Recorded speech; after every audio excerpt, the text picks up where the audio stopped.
Negeri ini memanggilmu kawan, belajar bergerak berbagi untuk negeri.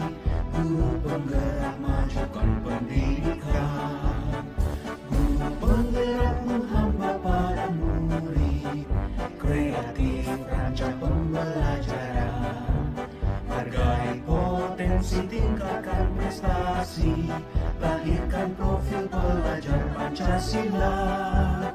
Belajar bergerak berbagi untuk negeri, kita menjalin kolaborasi. Belajar bergerak berbagi untuk negeri, demi bakti pada Ibu Pertiwi.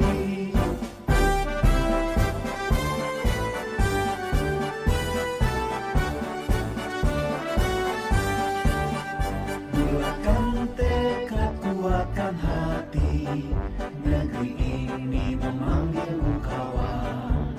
Belajar bergerak berbagi untuk negeri, guru penggerak majukan pendidikan, guru penggerak menghamba pada murid, kreatif rancang pembelajaran, hargai potensi tingkatkan prestasi, lahirkan profil pelajar Pancasila.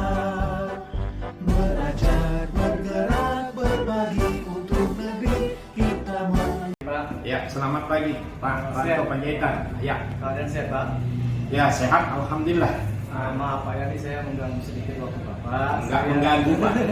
Saya ini ada tugas dari CGP kami, Iya. itu adalah mewawancarai kepala sekolah, khususnya adalah Bapak sebagai kepala sekolah saya. Ya, siap. Oke Pak ya. Oke. Untuk pertanyaan yang pertama dulu Pak ya. Selama ini bagaimana Bapak dapat mengidentifikasi kasus-kasus yang merupakan dilema etika atau bujukan moral Pak? Ya, baik Pak Ranto. Iya Pak. Saya berterima kasih sekali. Ini Bapak lakukan adalah untuk kemajuan daripada SMK Negeri 1 Binjai dalam proses belajar mengajar, yaitu pada kategori CGP, yaitu calon guru penggerak. Dan ini barangkali pertanyaan Bapak akan menjadi suatu komitmen yang mantap bagi kita, khusus di SMK Negeri 1 Binjai.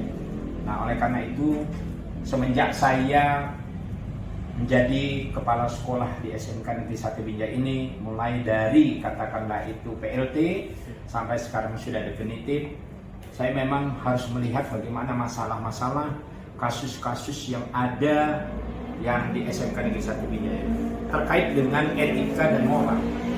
Saya yakin kalau dari segi pendidik atau tenaga pendidik dan katakanlah itu tenaga kependidikan, saya yakin itu sudah terjamin Pak, sudah terjamin. Karena sepanjang saya bertugas di sini, saya belum pernah mendengar bagaimana etika ataupun moral dari seorang pendidik dan tenaga kependidikan ini itu menunjukkan hal yang negatif. Namun saya melihat dari segi peserta didik. Peserta didik ini adalah suatu usia yang mengalami pancaroba, mulai dari tingkat SMP ke tingkat SMK ataupun SLTA. Nah, mereka ini sebenarnya perlu pengawasan yang ketat. Kalau seandainya pun di SMK Negeri 1 Binjai ini, baik kelas 10, 11, atau 12, terjadi etika atau moral yang melanggar daripada etika-etika yang harus atau norma-norma yang harus diberikan di sekolah kita ini, kita lakukan pembinaan Pak. Kita mencari sumbernya bagaimana, kenapa dia sampai melakukan etika yang tidak baik atau moral yang tidak baik, maka kita akan lakukan pembinaan sepanjang siswa atau peserta didik itu mau kita bina. Nah, oleh karena itu, saya sebagai kepala sekolah harus mampu mengidentifikasi suatu masalah yang berhubungan dengan etika dan moral agar ini bisa saya selesaikan secara baik dan lancar. Ya. Oke Pak, pertanyaan yang kedua Pak ya. Selama ini bagaimana Bapak menjalankan pengambilan keputusan di sekolah, terutama untuk kasus-kasus di mana ada dua kepentingan yang sama-sama benar atau sama-sama yang mengandung nilai kebajikan Pak? Ya, baik Pak. Ini kadang-kadang sering terjadi Pak. Di satu sisi saya melihatnya dari peserta didik. Kadangkala di satu sisi kita harus membina si anak. Ketika orang tuanya mendaftarkan ke sekolah kita ini, berarti ada suatu misi kepercayaan dari orang tua. kusampaikan, kuberikan anakku ke SMK Negeri 1 Binjai supaya dididik. Namun ketika anak terlepas dari binaan orang tua, dia melakukan katakanlah etika-etika yang melanggar hukum atau tata tertib di sekolah atau disiplin di sekolah, maka pihak sekolah harus membuat suatu keputusan yang sama-sama tidak merugikan namun sama-sama menguntungkan. Contoh, ketika anak membuat suatu kesalahan, bukan berarti harus kita berhentikan. Karena apa? Dia perlu pendidikan, dia perlu masa depan, dia perlu masa depan yang lebih baik.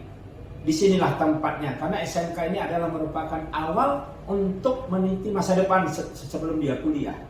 Nah, oleh karena itu, ketika kita bina, maka kita beruntung. Ketika pembinaan kita itu berhasil, maka kita juga yang beruntung. Dia beruntung, kita beruntung. Ketika ada suatu masalah, itu sama-sama menguntungkan baik pihak sekolah maupun peserta didik ataupun guru sama sekali, maka pihak sekolah, saya sebagai kepala sekolah, itulah yang saya lakukan yang terbaik. Jadi tidak ada istilah kita memecat guru atau memecat siswa. Sepanjang itu bisa kita bina, maka kita bina. Oke Pak ya. Ya. Untuk yang ketiga ya Pak, langkah-langkah atau prosedur seperti apa yang biasa Bapak lakukan selama ini? Nah, baik. Saya selama 1 tahun lebih di SMK Negeri 1 Binjai ini tidak mungkin tidak ada masalah. Tidak mungkin katakanlah itu guru yang tidak punya masalah. Bukan berarti masalah besar atau masalah kecil, tapi udah pasti ada masalah. Begitu juga peserta didik, begitu juga tenaga kependidikan, pasti semua masalah. Karena apa? Guru atau pendidik atau tenaga kependidikan dan peserta didik mempunyai latar belakang yang berbeda-beda. Nah, oleh karena itu, ketika dia mengalami suatu masalah, kita lihat latar belakangnya. Maka apa yang saya lakukan? Langkah-langkah apa yang saya lakukan? Saya harus mengenal latar belakang si anak. Latar belakang ekonominya, latar belakang pendidikan orang tuanya, latar belakang anak itu dalam pergaulannya kayak mana. Kalau seandainya terjadi ini di guru atau pendidik ataupun tenaga kependidikan, saya juga melihat latar belakangnya apa. Jadi kita tidak sembarangan langkah-langkah yang kita lakukan itu merugikan orang lain. Nah, kalau ini sama-sama kita bina, kita identifikasi masalahnya, lalu dia menjelaskan dengan sebenar-benarnya, ya langkah baiknya prosedur yang saya lakukan adalah untuk pembinaan. Oke Pak, ya, mantap Pak ya. Pertanyaan selanjutnya Pak, hal-hal apa saja yang selama ini Bapak anggap efektif dalam pengambilan keputusan pada kasus-kasus dilema etika? Iya, ini yang sering terjadi adalah kepada peserta didik. Sering kita dapati kadang-kadang anak-anak ini atau peserta didik ini di luar daripada jangkauan seorang guru ataupun kepala sekolah atau sekolah. Pergaulannya, kemudian semangat belajarnya, kadangkala akibat daripada katakanlah itu HP, nah ini bisa terjadi etika yang tidak baik. Dia bisa saja katakanlah itu menyimpan hal-hal yang negatif di dalam HP-nya. Tapi padahal ketika orang tua memberikan HP itu adalah untuk media pembelajaran atau sebagai alat. Namun kadangkala secara etika anak-anak ini peserta didik ini banyak yang salah gunakan. Nah, oleh karena itu kadangkala saya melihat kenapa si anak peserta didik ini melakukan hal yang tidak benar terhadap etikanya. Lalu kita panggil orang tuanya, lalu kita nasihati. Bagaimana supaya selanjutnya itu tidak terjadi lagi. Bagus ya Pak ya. Berikutnya Pak ya, hal-hal apa saja yang selama ini merupakan tantangan dalam pengambilan keputusan pada kasus-kasus dilema etika Pak? Ya baik Pak, yang namanya tantangan dalam hidup itu pasti ada. Yang namanya tantangan bagi seorang pemimpin pasti ada. Apalagi saya ini adalah menangani dalam proses manajemen sumber daya manusia. Yang saya tangani siswa sebanyak 1040 lebih. Guru dan tenaga kependidikan dari sekitar 95. Itu belum lagi masyarakat. Nah, oleh karena itu ini merupakan tantangan Pak. Pendapat kita benar belum tentu benar menurut orang lain. Tapi apabila kita berkoordinasi kepada pihak-pihak tertentu, terutama kepada peserta didik yang kita berikan pembinaan setiap hari melalui kelas-kelas ataupun dalam acara-acara atau upacara, kemudian kita berkoordinasi dengan orang tua, kita berkoordinasi katakanlah dengan guru, wali kelas, BK, katakanlah ini kolaborasi yang sangat efektif untuk menyelesaikan masalah, sehingga tantangan semakin lama semakin kecil. Sehingga saya berpikir begini, kalau seandainya masyarakat ini mengerti bahwa tujuan yang paling baik itu adalah pendidikan di sekolah, bukan berarti di SMK Negeri 1 Binjai saja, tapi sekolah inilah tempat merubah sikap, merubah masa depan, merubah katakanlah itu hidup yang selama ini begini harus menjadi lebih baik. Kalau orang tua itu percaya kepada sekolah, insya Allah mudah-mudahan sekolah itu akan memberikan yang terbaik untuk anak-anaknya. Tapi kalau seandainya kurang dukungan daripada katakanlah orang tua, guru-guru, saya yakin sekolah kita ini akan hancur. Itu dia, Pak. Oke, Pak, bagus ya, Pak ya. Pertanyaan selanjutnya, Pak ya. Apakah Bapak memiliki sebuah tata kala atau jadwal tertentu dalam sebuah penyelesaian kasus dilema etika? Apakah Bapak langsung menyelesaikan di tempat atau memiliki sebuah jadwal untuk menyelesaikannya? Bentuk atau prosedur seperti apa yang Bapak jalankan gitu, Pak? Nah, ketika saya mengetahui suatu masalah, Pak, yang memang ada juga ketika masalah itu ringan, ya kita selesaikan di tempat. Dan anak-anak atau guru-guru juga mengerti. Jadi kita tidak selamanya kalau masalah yang kecil pun kita bawa atau kita jadwalkan. Tapi ketika ada suatu masalah yang terjadi, baik di segi peserta didik, tenaga kependidikan atau guru, maka kita jadwalkan tanggal sekian, masuk ke ruangan saya, kita selesaikan masalah. Masalah yang terjadi di sekolah kita ini selain etika anak-anak, ya kita juga akan menjaga bagaimana guru ini menunjukkan etikanya, moralnya di depan anak-anak supaya anak-anak meniru gurunya. Dulu kata orang, Pak, guru kencing berdiri, maka murid kencing berlari. Artinya ketika kita salah menunjukkan sikap, maka anak-anak akan lebih salah menunjukkan sikapnya di depan orang banyak. Bukan berarti di depan guru-guru kita saja atau warga sekolah SMK Negeri 1 Binjai. Bahkan di luar dia bisa menunjukkan sikap yang luar biasa di luar daripada kebaikan-kebaikan yang kita bina di SMK Negeri 1 Binjai. Nah itu contoh, Pak.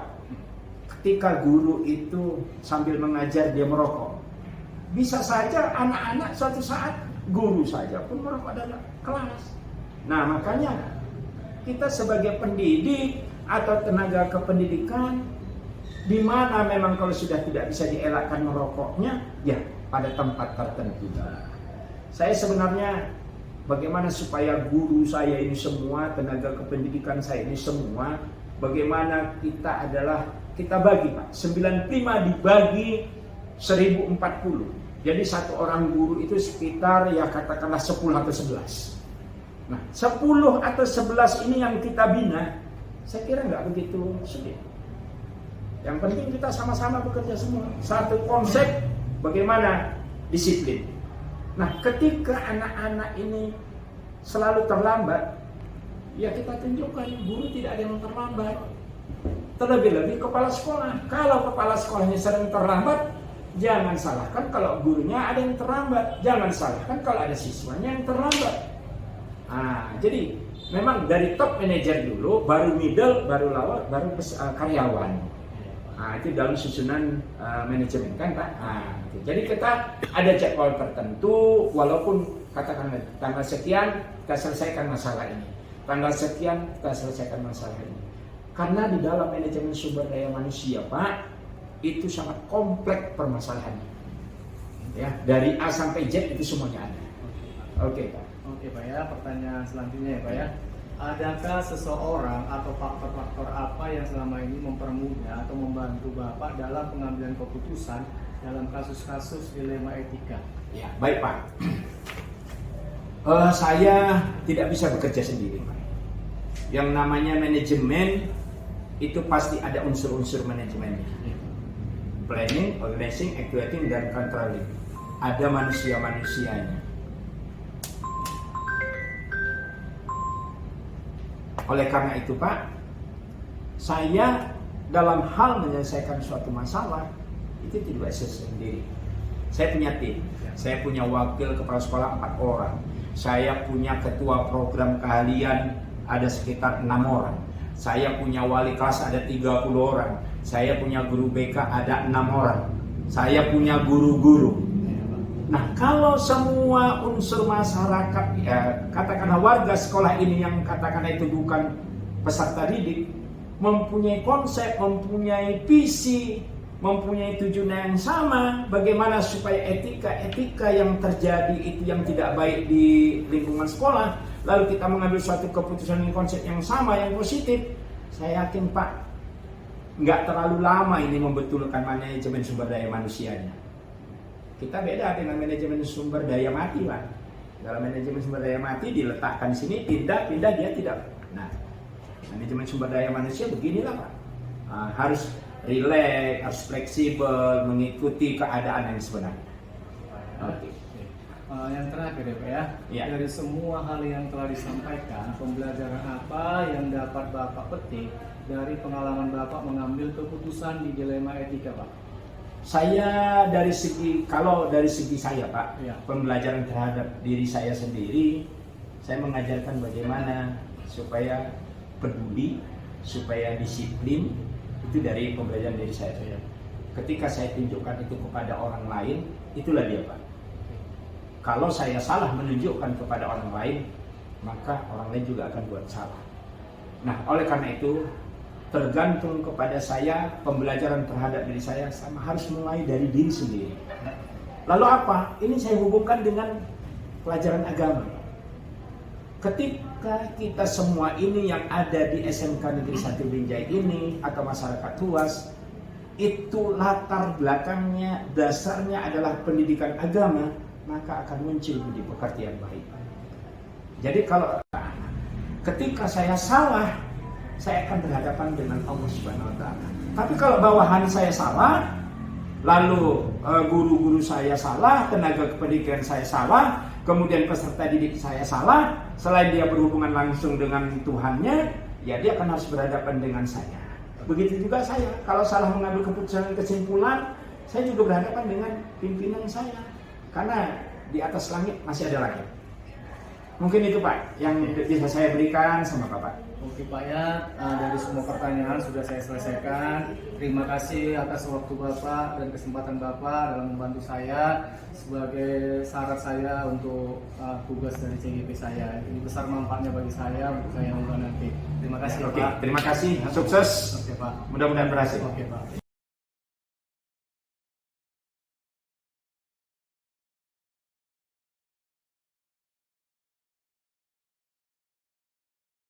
Penggerak ya, pada modul 3.1 ini saya harus mewawancarai yang namanya 2 kepala sekolah, salah satunya Bapak ya.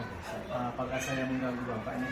Ya, oke. Terima kasih ya Pak ya untuk kesempatannya. Oke Pak ya, kita langsung mulai aja dari pertanyaan pertama ya Pak. Selama ini bagaimana Bapak dapat mengidentifikasi kasus-kasus yang merupakan dilema etika atau berisiko moral, Pak? Jika kita menghadapi suatu masalah Pak, tentu kita mencari latar belakang kenapa terjadinya masalah tersebut. Yang pernah saya alami, kejadian ada 2 orang siswa yang saling bertengkar saat main, sehingga melibatkan orang tua. Kedua belah pihak orang tua menuntut salah satu anaknya harus dikeluarkan dari sekolah. Jadi kami berembuk dengan komite, pihak kelurahan juga, dan guru-guru, mana anak yang harus dan dikeluarkan ya Pak, dipindahkan ke sekolah, mungkin dia bisa berubah. Jadi kita identifikasi kasus anak-anak, kedua anak tadi, mana yang parah, lebih parah kasusnya, itu yang kita pindahkan Pak ke sekolah. Bagus ya Pak. Yang kedua ya Pak, selama ini bagaimana Bapak menjalankan pengambilan keputusan di sekolah Bapak, terutama untuk kasus-kasus di mana ada 2 kepentingan yang sama-sama itu benar Pak ya, atau sama-sama mengandung nilai kebajikan? Nah, yang pertama saya lihat dulu bagaimana kedua pihak ini, kemudian efeknya ke depan. Iya. Jadi saya juga minta saran dari guru-guru senior teman-teman sejawat Iya. untuk mengambil keputusan mana yang terbaik untuk dua kepentingan tersebut. Oke Pak, mantap ya Pak. Oke, nomor 3 ya Pak. Langkah-langkah atau prosedur seperti apa yang biasa Bapak lakukan selama ini? Pertama sekali Pak, tentu kita mengidentifikasi masalah, Iya. kemudian jalan terbaik yang kita cari untuk menyelesaikan masalah tersebut. Oke, bagus Pak ya. Berarti identifikasi masalah dulu ya Pak ya. Kemudian Pak, nomor 4 yaitu adalah hal-hal apa saja yang selama ini Bapak anggap efektif dalam pengambilan keputusan pada kasus-kasus dilema etika. Nah, setelah kita mengidentifikasi masalah Pak, tentu kita minta pendapat juga dengan teman-teman bagaimana kita melakukan tindakan ke depannya. Oke Pak ya. Nah yang kemudian Pak, yang nomor 5 ya Pak ya, pertanyaan nomor 5, hal-hal apa saja yang selama ini merupakan sebagai tantangan dalam pengambilan keputusan pada kasus-kasus dilema etika? Tantangan Bapak itu apa? Tantangannya kira begini Pak, kadang-kadang yang kedua ini juga banyak jasanya ke sekolah ya kan Pak, banyak juga bantuannya, jadi manalah yang harus kita utamakan ya kan Pak. Jadi itulah Pak tantangannya. Bingung juga kita bagaimana mana yang mau didahulukan gitu ya kan Pak. Iya. Jadi tentu kita panggil mereka yang kita nomor 2 kan kepentingannya secara kekeluargaan untuk bersabar gitu Pak. Oke Pak ya, berarti harus bersabar ya Pak ya. Pertanyaan yang nomor 6 nih Pak, apakah Bapak memiliki sebuah tata kala atau jadwal Pak ya, jadwal tertentu dalam sebuah penyelesaian kasus dilema etika? Apakah Bapak langsung menyelesaikan masalah itu di tempat atau memiliki sebuah jadwal untuk menyelesaikannya, baik dalam bentuk atau prosedur seperti apa yang Bapak jalankan gitu? Jika ada terjadi suatu masalah Pak atau kasus, saya langsung menyelesaikannya di saat itu juga dan di tempat itu juga. Iya. Nah, kecuali jika orang-orang yang berkepentingan belum bisa hadir, biasanya besoknya kita undang Pak untuk menyelesaikan masalah tersebut. Oke, Pak. Pertanyaan selanjutnya ya Pak, adakah seseorang atau faktor-faktor apa yang selama ini mempermudah atau membantu Bapak dalam pengambilan keputusan dalam kasus-kasus dilema etika? Yang membantu Bapak itu siapa gitu? Terutama yang membantu saya Pak selain guru-guru senior, juga komite Pak, komite dan pihak kelurahan Pak, termasuk TP masyarakat di sini. Itulah yang membantu Bapak ya. Oke Pak ya, pertanyaan yang terakhir nih Pak ya. Dari semua hal yang telah disampaikan, pembelajaran apa yang dapat Bapak petik dari pengalaman Bapak mengambil keputusan dilema etika? Pelajaran yang saya ambil saat kita dalam situasi yang sangat mendesak, kita jangan terburu-buru untuk mengambil keputusan dalam keadaan pikiran dan hati kita labil. Ya. Nah, jadi kita berpikir matang-matang. Itulah ada alangkah baiknya Pak jika kita koordinasi dengan teman sejawat atau guru-guru yang senior atau teman-teman lain. Oke, Pak ya. Dari terima kasih Pak ya atas waktu dan kesempatan Bapak berikan pada saya, sehingga pesan dari apa yang Bapak berikan tadi menjadi suatu syarat bagi saya untuk mengerjakan tugas saya. Jadi sekali lagi banyak terima kasih Pak. Terima kasih.